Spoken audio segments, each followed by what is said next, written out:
everybody. Hello. Welcome back. Yeah, you're here. Woo! You're here again. We're very proud of you.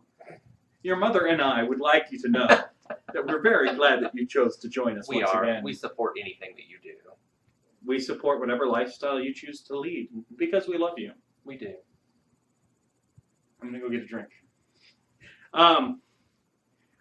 We had a perfectly good joke going on, and then Anyway, today... That sounds about right. I think I'm funny. The princess, our camera princess, who's over there, you can't see her, but she's over there, assures me repeatedly that I am not funny, and yet I persist in the belief that I am. Today, we're tackling a game that Russ chose. I did. I want to make it very clear that Russ chose this game. I did. This is Breath of Fire 1. Yeah, I did. And we're going to start with personal history.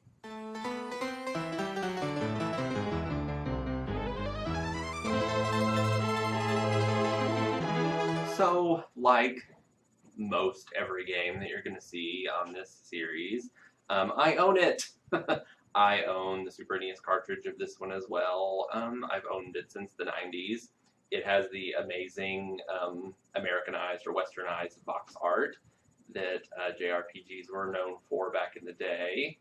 And I played it when I was young, and I probably haven't played it since, which explains why I was so gung-ho about playing it for this review.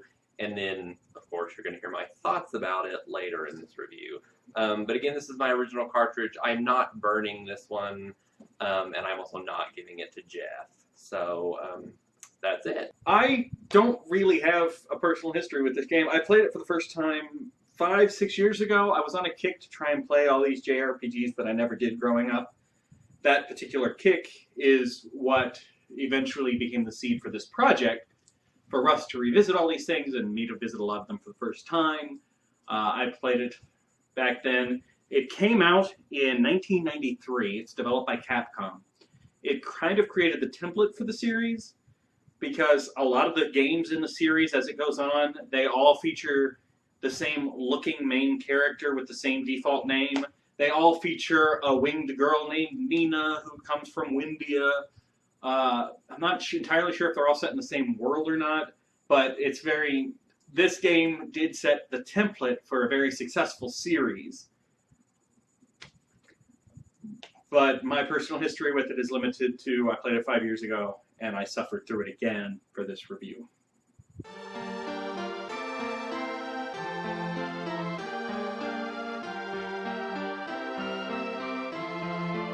Long ago, there were dragons, and you are the descendant of a dragon of light. And there's this descendant of the dragon of dark who's trying to conquer the world, and you're gonna stop him! That's it, pretty much. That's the story. It opens with the village of the light dragons being pretty much destroyed by the minions of the dark dragons, and you are going to go out into the world and beat up this evil bad guy. You gotta find him first. Who knows where he is? Just go. Did you want to talk about characters? Riveting. I liked the characters in this one. I think they tried at the beginning to make the characters interesting. There is a section early in the game where you play the first section as your main character, and then he takes a nap, basically. And then you get to play Nina, the little bird girl. I think that they were going for making the characters very interesting, or at least making her very interesting, and then I think they kind of dropped the ball as the game went further. But I liked the characters overall. I like it's a diverse cast because they're anthropomorphic characters. True. So Nina is I say bird girl. She really just has wings. But then there's a wolf guy. There's a fish guy. There's like a ox guy whose name is literally Ox.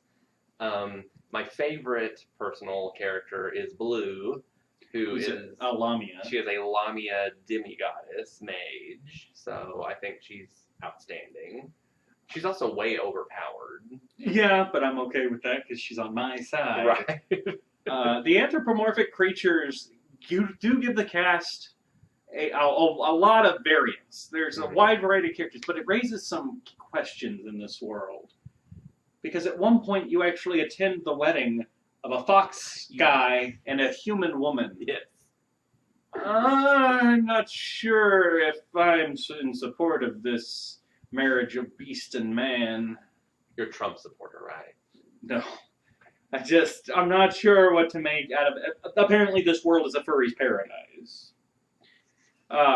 So in terms of the actual storyline as you're playing, basically you go from town to town trying to track down the dragons, and you kind of clear up all the troubles a town has along the way, and then you move to the next town, and every step along the way you kind of hear, oh, I think the dark dragon's in this place over here, but the bridge is out, so you'll have to go south. Felt myself forgetting what we were actually doing a lot. I have that. I'm going to have to read from my notes because I want to get this correct now, because I actually documented one of the quests early on, and then I documented a quest near the end of the game. So, quests can involve so many steps that you lose track of your purpose. So, you need to undam a river, right? Mm-hmm. In order to proceed, you need to undam a river. In order to undam the river, you have to raid a fortress and reveal a doppelganger of the local chief. Then find out that you have to use a giant robot to unblock the dam. But to do that, you have to go to the city of Agua. But to get to that city, you have to remove a zombie problem from a city that you visited before. To solve the zombie problem, you have to go to the city at night to get a water jug that has to be filled at the bottom of a dungeon. So then you do that. You cure the zombie problem. Then you can get to the city of Agua. Then you can get the giant robot. Then you can unblock the dam. So it's like, I got to take these 15 steps down here. And by the time you get down here, you have a really hard time remembering that this is what you were trying to do. It all makes perfect sense to me. The game is pretty decent about telling you where you need to go next until about halfway through the game. They're very clear, like, hey, you need to go to this city. It's south. Oh, hey, northeast of here is a city that could use your help. And I remember the specific moment when the game stopped helping you. You are told, we need some frog oil. You need to go to the Cave of Frogs. Okay. Where? The Cave of Frogs that we visited many times already. Never heard of this place before. No. The Cave of Frogs, as it turns out, is on an island in the middle of the ocean. So to find the Cave of Frogs, you have to travel along the ocean floor, trying to find anywhere you haven't been before. And when you find this one island, you go up onto the island, and there's a cave in there, and that's the Cave of Frogs. No hint how to find it. You got to search the oceans of the world. And this game does it a lot after that point. There is a lot of, I have to search the world to find where I'm going to go next and what I'm going to do next. And it breaks the tension because, and I've got this other one that I mentioned, leading up to the final boss fight. You and I actually talked about this one. This is almost the end of the game. Yeah. You think you're right there at the home stretch. You're at the point now where any boss fight could be the last boss fight. You don't know, but you know any time now it's going to end because it's, I'm not the real boss, I'm the real boss. Mm-hmm. So before the final boss fight, you're told that you need your mole to dig an entrance into the dungeon. And he says he can't do it. Okay, guess I'm done. Game over. No, what you have to do is you have to go back into his hometown and talk to the old people there. And they'll say, oh, we lost our treasure on the ocean floor. Now you have to know, just like you had to know to go to the mole's town, you have to know that you need that treasure to dig the hole. So you explore the ocean floor. And in a city on the bottom of the ocean, a character mentions, oh, there's an old lady who collects stuff. She bought it off me. So now you got to search the world again. Luckily, at this point, Nina can turn into a bird and you can just fly and not have to get into random combat. So now you're exploring the world again. You have to find a hut in the middle of nowhere, on which lives an old lady. She collects weapons. She'll give you the thing, but first, she wants you to find her a friend. So you explore the world again. I think that old lady is going to be me in 40 years. I'm positive it will be. So you explore the world again, and you find an old man who collects weapons. And then you spend a good 20 minutes running back and forth between the two of them as they exchange letters. Then she gives you the item. Then you go back to the mole's hometown. And then the guy teaches you how to use the item to dig. And then you go back to the final dungeon. You use the item one time and it breaks. And now you are in the final dungeon. All of that, if you know what you're doing, if you're doing a walkthrough, a good 20, 30 minutes of work, in between, oh my gosh, the end times are upon us. There is the fortress of the boss. We must defeat him. Do you have any letters you want me to deliver first, or? Yeah. So what you're saying is this game is loaded with content that just artificially extends the time. That I would have rather done grinding. Yeah. Oh my god.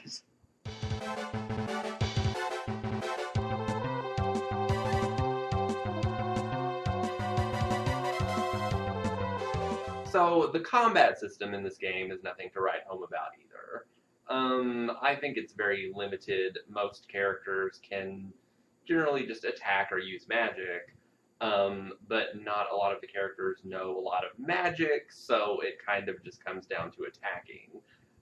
One of the most infuriating things for me about that is that Bo, who is the third character, he's the Wolfman, he's the third character to join you. He starts out knowing a bit of offensive magic, but his AP is so low that it's difficult for him to even use any of it, and so you don't really get access to a true black mage until you get Blue, the most awesome character, very late in the game. So it really limits what your characters can do in battle. The combat choices are all pictographic. It's all image-based. Yeah. The characters have info on little cards at the bottom. So it's your health, how much damage you're taking, how much AP you have. And as you get hit or as you hit the enemy, you actually see the change in health is represented by a colored bar. And the color changes as the bar lessens. The most interesting, kind of frustrating for no reason part of the combat is when you're doing a boss fight. The bosses have a feature called Last Breath. Yes. So you're beating this boss, you're fighting the boss, you're bringing his meter down, you see it go down, it hits 0. Boom, killed the boss. No, that's when Last Breath kicks in. With their Last Breath, they get some health back. You have no way of knowing how much. Some bosses, it's a lot. Some bosses, it's a little. Some bosses don't have a Last Breath. But now you have to keep fighting, not knowing how much longer the fight will go on. The boss battles are basically an exercise in patience. As you slowly dwindle. Very slowly. Very slowly. Especially the main character, Ryu, through the course of the game, learns how to take on different dragon forms. And for him to take on those dragon forms, he has to fight a boss by himself. And those are the most tedious and excruciating boss fights in the game. Especially the first one, when he's learned no dragon forms. So literally all he can do is attack. Attack, curve, so it's attack, curve, attack, curve. Back and forth, attacking and using herbs until you dwindle that bar down, and it's so slow. The bosses have so much HP, or you're just not doing a lot of damage, and it's very tedious. But now, let's talk about the most fun topic for all of these reviews. Innovations, where we throw everything.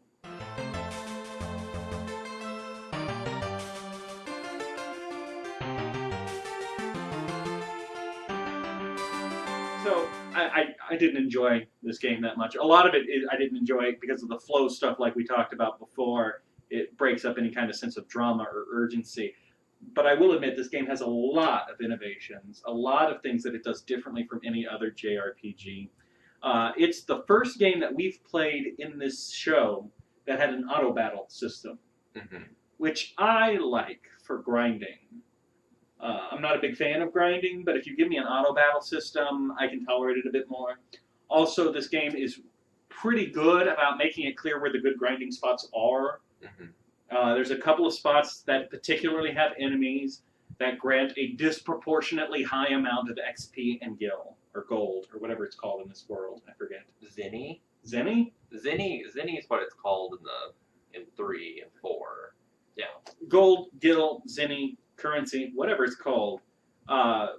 So it's nice knowing, okay, this is the spot to grind for a while. So I like that. It has a day and night system. It does have a day and night system. Time passes as you're playing the game, and what's happening in a town and where people are changes based on whether it's day or night. I felt like it wasn't as good as the... Obviously, Dragon Quest I didn't have this, but I felt like the system wasn't as necessary, or they didn't use it as much as they do in like future Dragon Quest games. Yeah, but again, this is one of the earliest examples I can think of doing that, because it's a Super Nintendo game that has a day-night system with active time. And you do eventually... Dragon Quest did it first! Okay. You do eventually get items that will just make it nighttime, make it daytime. So that's... Dragon Quest did that first, too. There's basically no reason for you to keep talking about that, so go on. Okay. It actually takes a frustratingly long time to get to your very first item shop. I didn't like that, because your first city is destroyed, the second city you get to is destroyed, there's no item shop there either, and there are monsters that can poison you. What game were you playing? Breath of Fire. And where did you where did you find this first item shop? The third city I went to. We'll go ahead and just let him believe that and move on. But that's what happened. I couldn't buy any antidotes, and the monsters were poisoning me, and I hadn't been to a city that sold antidotes, and I was having to reload so I didn't get poisoned so I could play the game. What happened? Okay. You just had a Russ moment in Breath of Fire. Wait, where can you buy stuff? The first town doesn't have an item shop. I'll let you go ahead and just play that. The second town doesn't have an item shop. I'll let you go ahead and play Where's the item shop? In the first town. The first town is destroyed. The first town has an item shop. It's got an old man and an old woman. That's it. That's all that exists in the first town. So this is the best review yet. So so did you explore the first town? It was destroyed. Why would I explore it? Okay.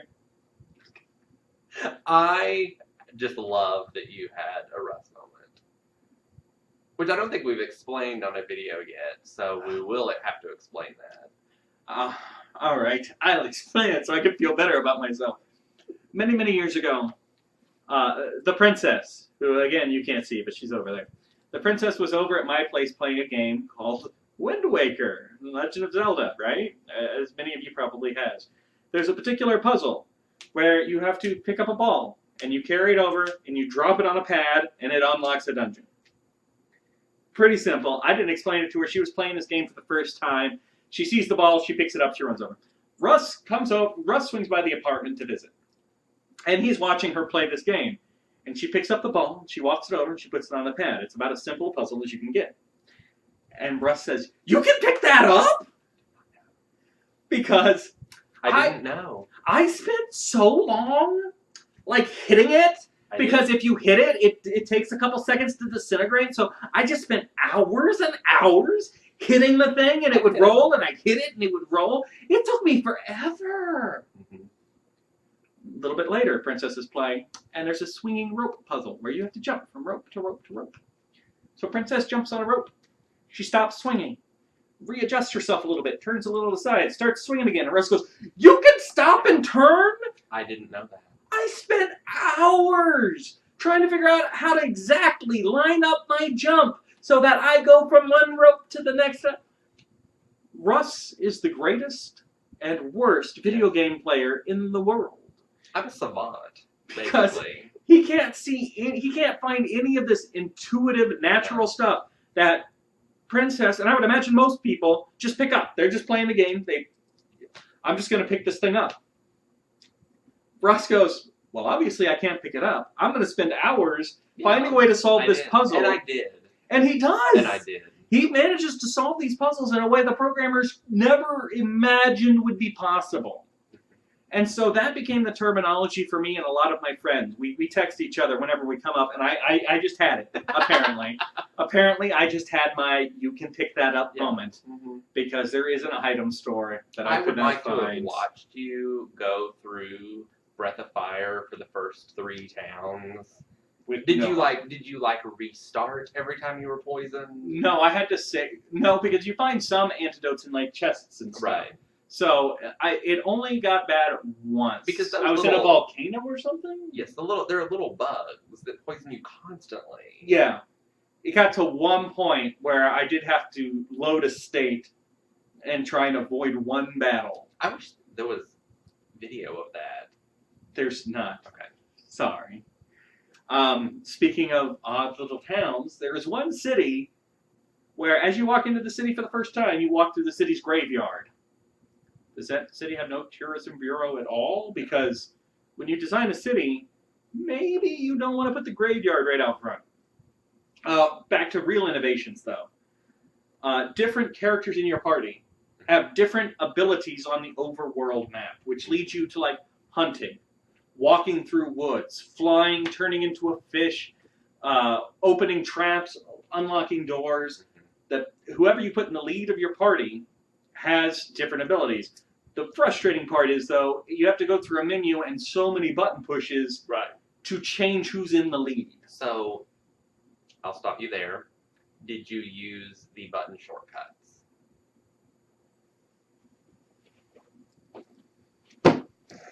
Okay. He didn't use the button shortcuts. So anyone that would like to play this game for the first time, know that there are button shortcuts to which you can assign different actions. I hate this game. I'm filing for abuse. So that kind of leads us to the hunting minigame, which is a neat idea but horribly broken. Horribly executed, and yeah. If you have Bo in the lead of your party, he can fire a bow. Randomly, as you're walking around or come in or out of come out of a combat, animals will appear on the world. There's like 3-4 different animals. And if you shoot them with a bow, they drop an item. And you pick up the item. And in the case of one of the monsters, it's an item called meat that cures everybody in the party a decent amount. It's actually, the stuff they drop is really useful. And in one case, a required story item. The problem is, if you get too close to them, the animals run away from you. So you have to hunt them from a distance. After you kill them, you got to walk over there and pick up the thing that they dropped. At any point in this process, you can encounter a random battle. A random battle will reset whether or not there's animals at all, and any item that they dropped is just gone. So here's my next question for you. This is my favorite review. So here's my next question for you. How you went about getting anytime you wanted meat? First of all, I know there's an item that can avoid random Thank you. That's what I was getting to. I was going to create some drama. No. I told you that there is an item that will stop all random battles, and it's super cheap and available. What's that item called, by the way? It's called Marble 3. What does Marble 1 do? Marble 1 gives you a critical hit. What does Marble 2 do? I have no idea. So, Marble, I'm supposed to look at my inventory and know that Marble 1 is used in combat to give a critical hit, but Marble 3 avoids random combats on the world map. That's a good labeling of things. I like to think that Marble 2 lets you just instantly win the game. Yeah, I would have killed for one. So, no, I did not spend much time hunting because I didn't feel like using marbles. I saved them. I don't buy a lot of stuff. And what was the item called, so we can give a pro tip? Which item? The item that you need for the amnesia quest. W antler. Yes. It's the white antler off a white The white antler off the white deer. Know that there is one in a treasure chest. Don't ever sell it. Don't so ever get rid of it. Oh my god. Keep it in your inventory until almost the end of the game. The equipment stores have a trade-in option. It took me the longest time to figure out what the little symbol for it was meant to be, because it looks like a dumbbell, but it's meant to be 2 arrows. No, I think it's really just meant to be a dumbbell. It's meant to be because you're swapping out an item, and you're looking to see the strength of it.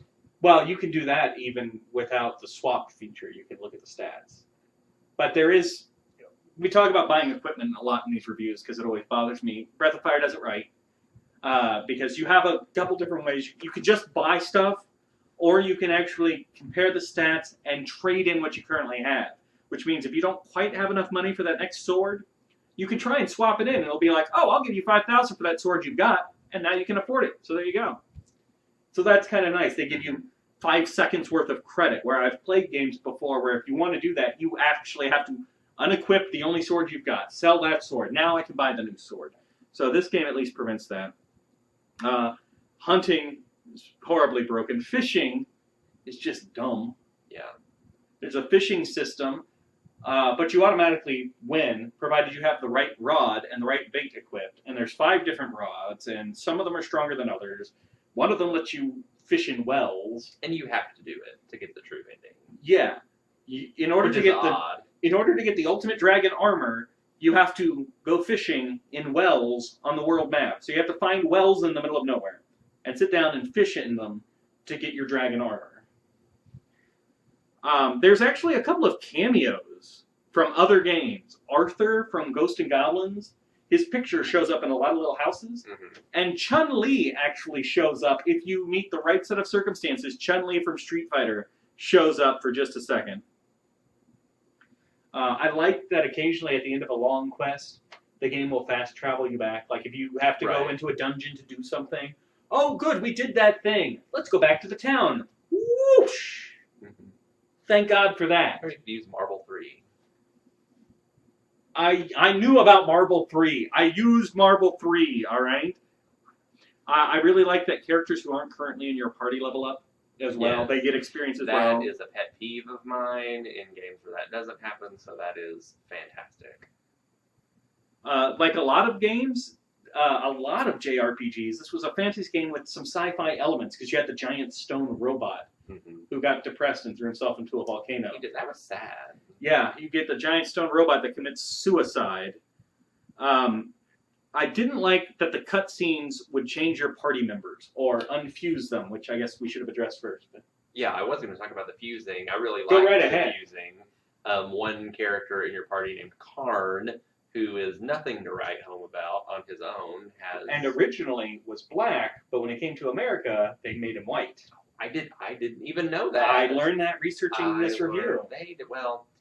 They white-faced him. Yes, and I understand why they do that, because for those of you that don't know, representations of black people in anime and Japanese sort of games are not often the most flattering. So I actually can see them doing that. Are you saying that making the thief of the party a black guy is wrong? That is exactly what I'm saying, and they usually draw them with like the lips from the awful things from the 20s. For the record, I swear, I have black friends. I don't know about Russ. That's what I'm saying. It's terrible. So I can see why they made it. So I can't be racist because I have black friends. That's how that works. I was given a memo. I don't know about Russ, though. Russ may be secretly racist. So anyway, and we know the princesses. Karn, who is not a character to write home about on his own, has an ability where he can transform. He can take other party members and merge them with himself and then make these super characters. And they take on the traits of whoever merges. The only characters that can merge with him are Bo, the Wolfman, Gobi, the Fishman, and Ox, the Oxman. And all of them merge together with Karn, make one of 4 different merged characters. So there's Shin, who's a wolf-fish guy. And then there's Debo, who is a wolf. I think Debo can only be done underwater. Debo can only be done underwater, and it's Gobi, who's the fish guy, and Ox, maybe. And I liked Doof.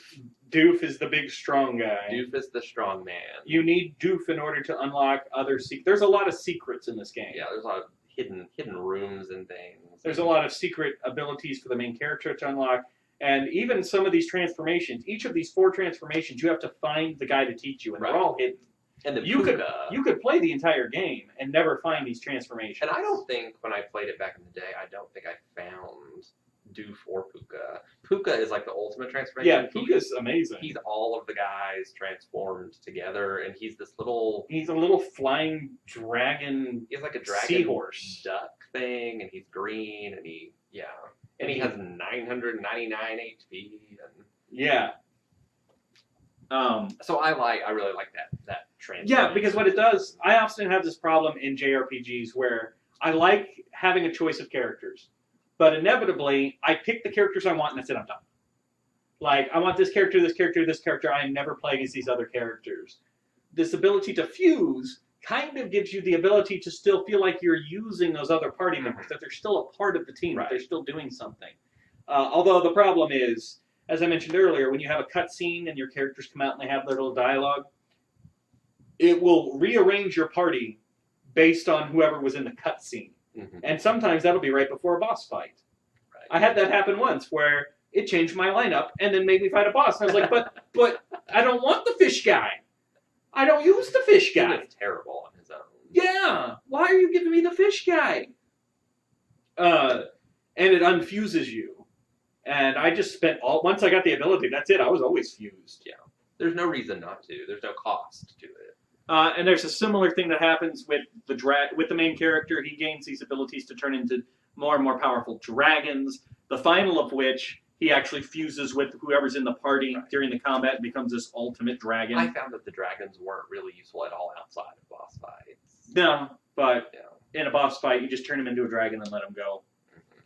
Mm-hmm. And in order to find all of those, you have to find all the hidden dragon armor. You have to, and then the final dragon transformation is hidden at the bottom of a dungeon that you already beat near the beginning of the game. You just have to explore and, oh, hey, at the bottom of that one dungeon there was a lake, right? And I went to the lake and I filled up the thing. But then, 18 hours later, I got the ability to walk around underwater. I should go back to that lake and see if there's something under the water. This game is just so incredibly one of the most frustrating things. I'll do the most frustrating thing, and then I've got kind of a neat thing. So one of the most frustrating things is the quest. There's a fun little bit of a time travel story. I like it. It's actually well done. Yes, I like that as well. It was handled well. Cool. Not neat. Little tiny side story about time travel, and it requires you to get an amnesia potion. And so this character, somebody tells you there's a doctor somewhere. So you go to that city, and that doctor says, "Okay, I need these 4 ingredients. Go find them." And the game, first of all, the items are called things like W ant.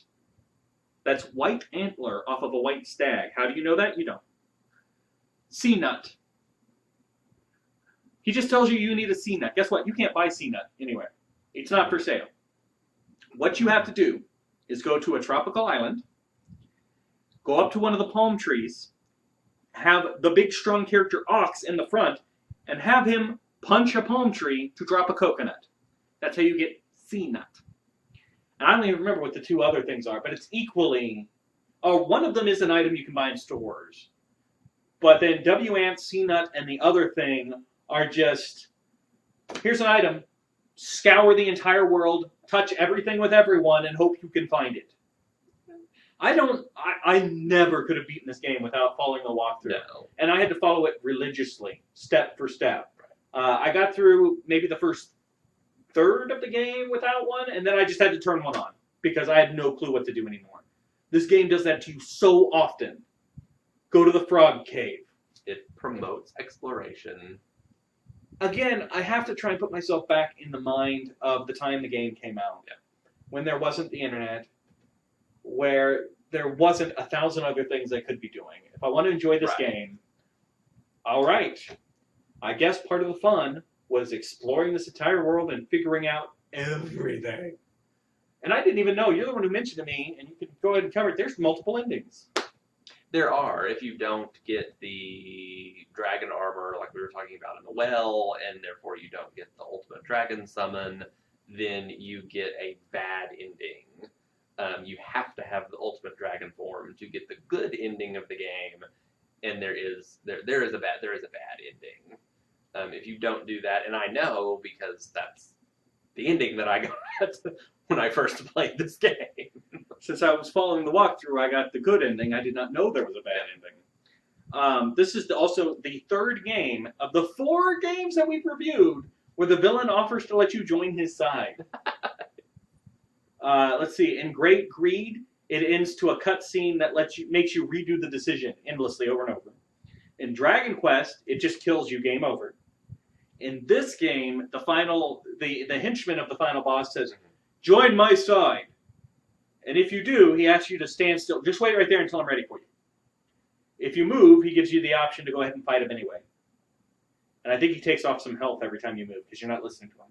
So if you just stand there still for 5 minutes or so and don't do anything, he gets bored and fights you. So you can technically join the bad guys, but it doesn't do anything. It doesn't have any effect.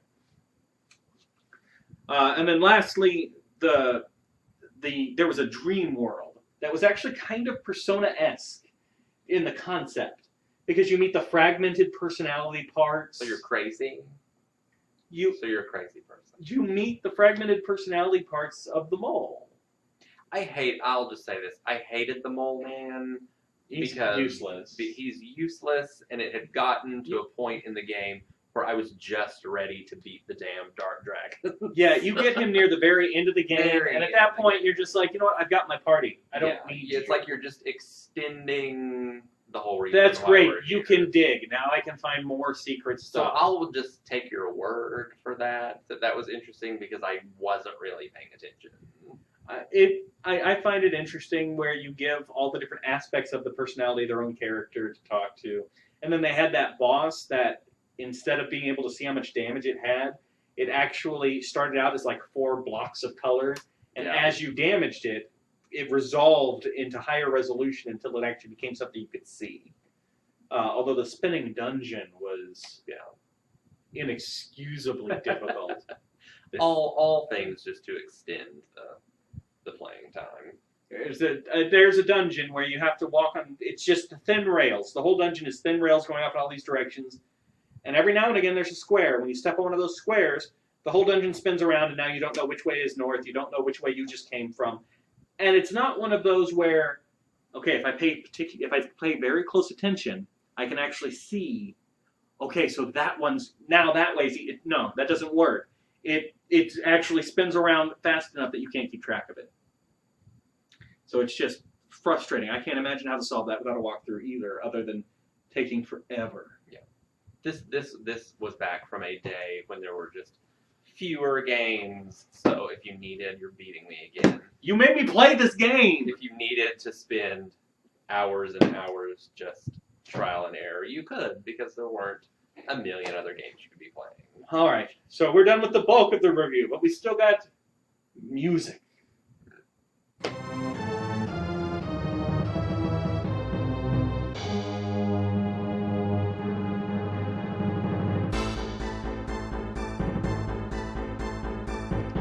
So I've got my fun little research here again. So Russ will read the names, but it's very interesting. It's a composer team, and I've got 4 composers listed here. One of which did music for Mega Man 3, one of which did music for Mega Man 5, one of which did music for Mega Man 4, and then one of which does Kingdom Hearts and Xenoblade Chronicles. And of course, the Mega Man series is known for having really good music, and I'm sure these people also probably did work on future Breath of Fire games.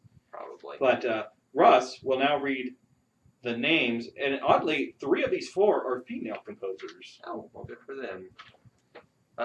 Yasuaki Fujita did Mega Man 3. Mari Yamaguchi did Mega Man 5. Mine Fuji did Mega Man 4. And Yoko Shimomura did Kingdom Hearts, Parasite Eve, and Xenoblade Chronicles. So there and you apparently go. she's relatively famous. I don't, like you, I don't keep up with music. I thought it was decent. I mean, it was fun. It was very stirring, and there the are right very places. few games that I have really been felt something about the soundtrack. It did not attract attention in a negative way. It did its job. That's as good a review as I can give the music. It was dramatic at the dramatic points. It was fighty at the fighty. Yeah. I don't know. Judge for yourself. I don't even know if you know this, but in the review, I used music from the game for each of the transitions. Mm-hmm. So judge for yourself. Judge for yourself. And now, for our final thoughts.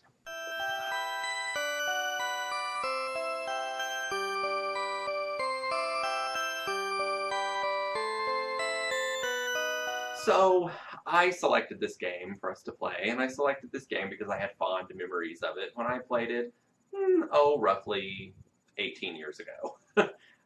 What I learned is that nostalgia glasses are a very, very strong thing. I didn't absolutely hate the game, but I did not love it in the way that I loved it in my mind, in the way that I just fondly remembered it. Overall, I think I would give this game a C+. I liked the characters. I liked Nina and Blue, the female characters, the best. I liked Nina because they gave her some interesting plot points, and I liked Blue because, like I said, she's just a Lamia mage, and she's badass. But overall, the really lackluster, really boring combat system, and the fact that the game just doesn't tell you anything really about what you're supposed to do after a certain point, and that it's filled with a lot of content that isn't really meaningful to the story. The highest grade that I can really give this game is a C+. I actually have to agree with Russ. C+ is about as good a grade as I can give it. There are certainly elements in the game that are laudable, that are good. A lot of the characters are interesting. A lot of the story elements are interesting. The stone robot giant that kills itself because the bad guys made it wipe out a village. It's interesting. I mean, it's a good story element. But again, the game so often just seems to get mired down in order to get from A to B, you have to do H, J, I, Z, and P. In that order, though. It's no more. It's so frustrating, especially at the end. Like, okay, time for the final battle. No, wait, I have to do a postcard messenger service back and forth between two old people so they can be friends. It has no sense of flow. It's trying to do so much, and it missed the mark on several points. I like the story. I even kind of like the basic premise, because it's, hey kid, go defeat this great evil that's conquering the world. What? So I go to a town, and this town's got troubles. Okay, I'll help them out. So you're kind of on this journey. There's a sense of not knowing where to go next. That makes sense for the character, given the story. And then you're told to go to the frog cave, and I'm just done. So if you would like to play Breath of Fire, it is available on the Wii U, or on a Super NES cartridge. I believe there was Game also Boy Advance. Yeah, there was a remake or a port or something for the Game Boy Advance. So that's where you can find it. And because Russ made me play this game again, because Russ forced me to play this game with no sense of flow or narrative style, Russ, for our next review, you're going to play Arcana. And you're going to play Arcana too. Shit. Hate the show.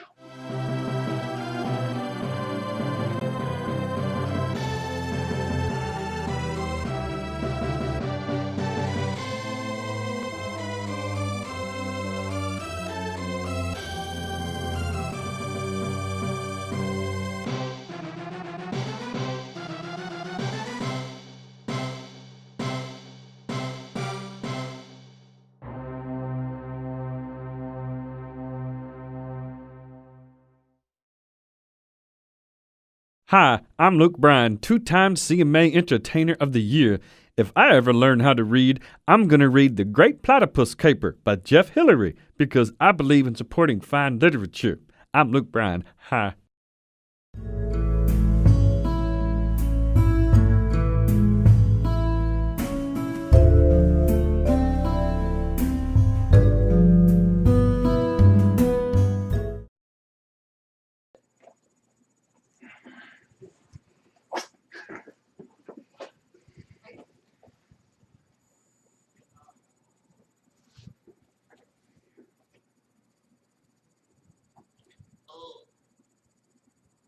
So, I am leaning awkwardly into the camera.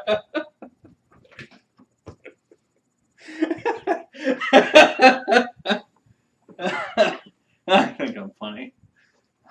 Thank you, camera princess.